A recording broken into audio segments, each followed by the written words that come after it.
Hello साथियों, नमस्कार। आपका स्वागत है डीएनएक्स एग्ज़ाम वॉरियर्स में। आज अर्जुन सीरीज का जो एपिसोड नंबर है एपिसोड 8 है। इसके पहले इसके 7 एपिसोड पूरे कंप्लीट हो चुके हैं। अगर आप उनसे नहीं जुड़े हो तो इसको कंप्लीट करने के साथ साथ आप उनको भी कंप्लीट कर लेना, क्योंकि वो जो प्रैक्टिस सेट या एपिसोड जो हुए हैं वो भी आपके लिए मोस्ट इम्पोर्टेंट हैं इसकी तरह भी। तो बिना किसी देरी के शुरू करते हैं इस एपिसोड को। उससे पहले एक मोटिवेशन थॉट।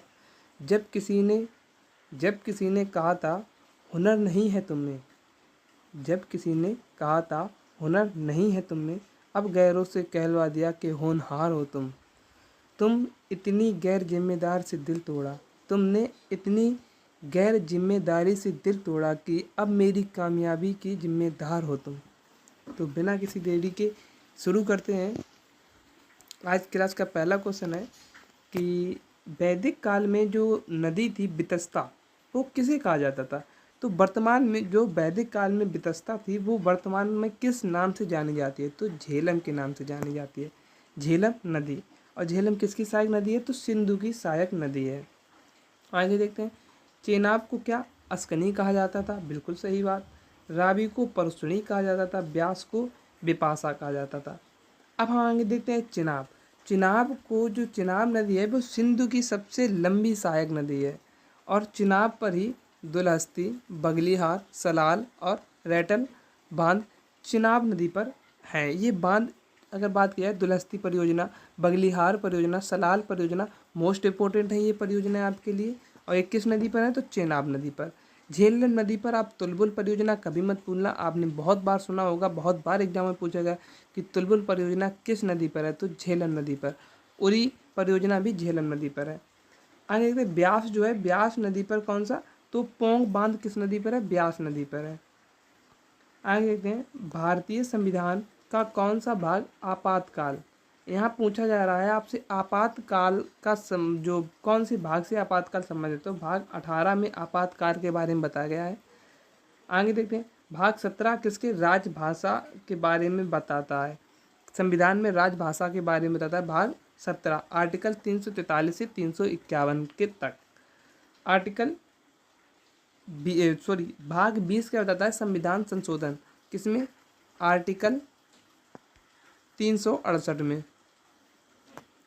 आगे देखते हैं भाग 18 क्या बताता है? आपात उपबंध के बारे में बताता है। भाग 18 क्या बताता है आपको?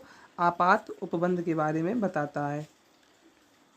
भाग 4A ये मौलिक कर्तव्य के बारे में बताता है। कब जोड़ा गया? तो 42वां संविधान संशोधन 1976 को जोड़ा गया। कब? 1976 को। इसे हम मिनी कॉन्स्टिट्यूशन भी कहते हैं। तीसरा क्वेश्चन है कि फीफा महिला वर्ल्ड कप 2023 की मेजबानी किसने की? तो एक देश ऑस्ट्रेलिया और उसी के साथ लगा हुआ न्यूजीलैंड, इन दोनों देशों ने फीफा महिला विश्व कप की मेजबानी की। अगर मेल की बात की जाए, मेल की मेजबानी 2022 में हुआ, किसने? कतर ने की। विजेता इसमें कौन रहा? तो अर्जेंटीना विजेता रहा मेल में, और उप विजेता कौन रहा? फ्रांस रहा। अगर बात करें कि 2026 में कहाँ होगा मेल का, तो यूएसए, कनाडा, मेक्सिको, इन 3 देशों में होगा। और 2027 में फीमेल का कहाँ होगा? तो ये फीमेल वाला ब्राज़ील में होगा। अब आते हैं फीफा के बारे में। फीफा का हेडक्वार्टर कहाँ है? ज्यूरिक में है। और इसके स्थापना कब हुई थी? तो 1904 में। और इसके अगर जो हेड की बात की जाए, हेड कौन है? हेड है इन्फेंटिनो इसके हेड हैं। विजयनगर राज्य की स्थापना जो 1336 में की हुई, तो किसने की? तो हरियर और बुक्का ने की। तो इस समय आपसे अगर पूछा जाता है कि विजयनगर साम्राज्य की स्थापना जब हुई थी उस समय दिल्ली पर कौन शासन कर रहा था? तो दिल्ली पर MBT यानी कि मोहम्मद बिन तुगलक था। आगे देखते हैं। और ये हरियर और बुक्का किस वंश से? तो ये संगम वंश से संबंधित हैं। विजयनगर साम्राज्य की राजधानी क्या है? हम्पी है। राष्ट्रकूट का संस्थापक कौन है? दंती दुर्ग है। कार का मात्रक क्या है? तो कार का मात्रक जूल भी होता है और अर्घ भी होता है। अगर आपसे बात किया 1 जूल बराबर 10⁻7 अर्घ होते हैं। आयतन की बात करें हम, आयतन का मात्रक क्या होता है? मीटर क्यूब होता है। आयतन किस में मापा जाता है? कोई जैसे बीकर है, बीकर में उसके आयतन नापा जाता है तो LB एच, यानी कि लंबाई भी, चौड़ाई भी और ऊंचाई भी, इन तीनों मैनेजमेंटों से मिलकर क्या बनता है, आयतन बनता है, इसीलिए इसका मीटर क्यूब होता है। दबाव में पास्कल, दबाव की इकाई क्या है, पास्कल है। बल किस में मापा जाता है, तो न्यूटन में मापा जाता है। और एक न्यूटन, न्यूटन में और डायन में भी ना मापा जाता है, तो 1 न्यूटन बराबर 10⁵ डायन होता है। छठवां क्वेश्चन है, गंगा मैदान के बाढ़ द्वारा जमा किया गया जो नया जलोढ़ मृदा होती है उसे किस नाम से जाना जाता है, तो उसे खादर नाम से जाना जाता है। क्या, खादर। और जो उसके बाद वाली होती है तो क्या होती है, भांगर होती है। तो आप याद रखना, खादर यानी कि पहले क्या आता है, खा आता है, बाद में भा आता है। तो पहले कौन सी होगी, जैसे ये गंगा नदी है, इसके पास में जो ये मिट्टी है, जो ये कौन सी होगी, ये होगी खादर। और जो इससे दूर थोड़ी होगी, जो जहाँ इसका जल कम पहुँचता है या लेट पहुँचता है, तो ये कौन सी होगी, ये खादर होगी। कौन सी, खादर। तो ये पास वाली मृदा क्या होगी, खादर, और दूर वाली मृदा क्या होगी, बांगर। पहले खा आता है और फिर बाद में बा आता है, तो भा आता है। तो पहले तो खादर होगी, फिर बांगर हो गई। अब आगे देखते हैं कि रेगुड़ मृदा किसे कहा जाता है, काली मृदा को। इसमें कौन सी, कपास की खेती महत्वपूर्ण होती है। सबसे ज़्यादा कपास की खेती किसमें, काली मृदा में होती है। भांगर, भांगर क्या, पुरानी जलोढ़ को कहा जाता है। खादर क्या होती है, खादर नई जलोढ़ मृदा होती है जो हर बार बाढ़ में बदलती रहती है। और सबसे उपजाऊ भी कौन सी होती है, तो खादर होती है। तराई, तो तराई दलदली भूमि होती है। हाइड्रोजन तत्व का संबंध किस ग्रुप से है, तो हाइड्रोजन तत्व जो है इसका संबंध 17 ग्रुप से है। किससे, 17 से। आधुनिक आवर्त सारणी, इसमें chlorine, bromine, chlorine, fluorine, bromine, iodine, ये तत्व आते हैं किसमें, हाइड्रोजन में। आधुनिक आवर्त सारणी किसने दी है, तो मोजले ने दी है। और इसमें कितने, तो 7 भाग हैं और 18 आवर्त हैं। टोटल एलिमेंट की बात की जाए तो इसमें 118 एलिमेंटों की, यानी कि तत्वों की बात की गई है। जो 18वां जो ग्रुप होता है, जो समूह होता है, उसमें उसे हम शून्य गैस, अक्रिय गैस, आदर्श गैस या नोबल गैस, इन नामों से भी जानते हैं। 8वां है कि आर्टिकल 35 को क्या है, ये अंतिम शक्ति संसद के पास होती है। मतलब कि ये कह रहा है कि जो फंडामेंटल राइट हैं, यानी कि जो फंडामेंटल राइट्स हैं, मौलिक अधिकार हैं, उस पर जो अंतिम कानून होगा वो कौन बनाएगा, तो वो संसद बनाएगा। ये किस में बात की गई, आर्टिकल 35 में। आर्टिकल 37 क्या कहता है, डीपीएसपी के उल्लंघन पर आप न्यायालय नहीं जा सकते हो।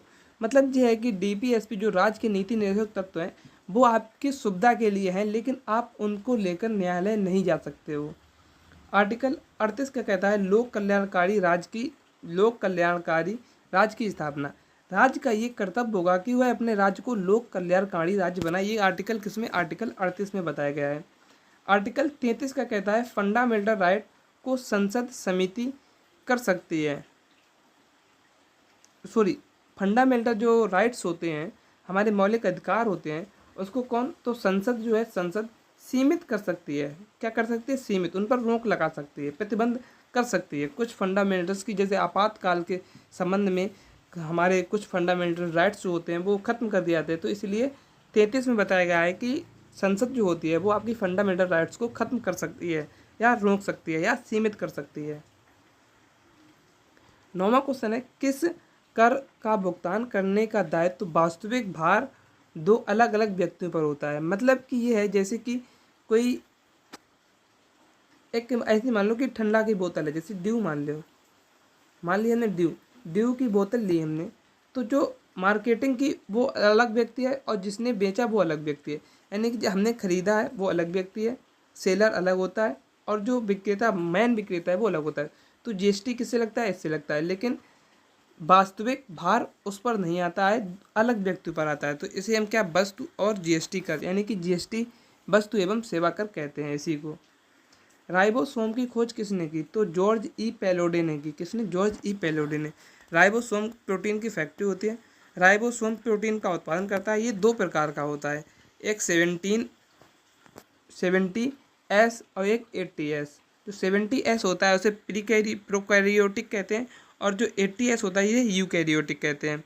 जो प्रीकैरियोटिक होता है इसमें जीवाणु में होता है और यूकैरियोटिक ह्यूमंस में होता है। इंसुलिन की खोज किसने की? तो फ्रेडरिक बेटिंग ने की। किसने? फ्रेडरिक बेटिंग ने। माइटोकॉन्ड्रिया की खोज किसने? कोलिकर ने की। और माइटोकॉन्ड्रिया को ही कोशिका का पावर हाउस कहते हैं। और इसकी ऊर्जा किसमें? तो एटीपी में इसकी ऊर्जा रहती है। तो आज की क्लास को हम यहीं पर विराम देते हैं और इस क्लास की जो PDF है वो आपको टेलीग्राम चैनल DNS एग्जाम पर अपलोड हो जाती है, तो आप वहाँ से इसे डाउनलोड कर सकते हो और अपनी तैयारी को एक नई दिशा में ले जा सकते हो। तो बिना किसी देरी के आज की क्लास को यहीं पर हम विराम देते हैं।